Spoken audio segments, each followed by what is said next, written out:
الان شما آرزوتون چیه؟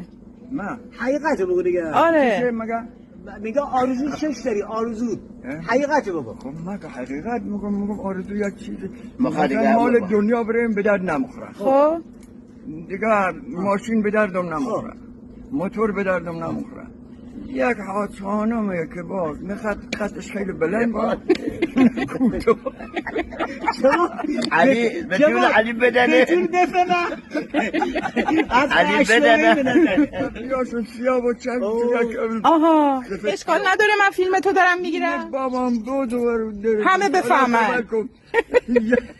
یک از آسمون باد انشاءالله من آره دیگه یکی ببینه شاید خوشش بیاد شما رو ما اگه خوشش هم کمیه آره دیگه بالاخره ما اینو استوری کنیم یکی خوشش بیاد عکسم بزرگ همه دیفالا همه ببینن شاید خوششون بیاد بردیم در مسجد رو چی میگه؟ در مسجد میگه بزن بذارم عکستون رو در مسجد همه ببینن آخه زنا اونا من برن به مسجد آها همه زنان میرن مسجد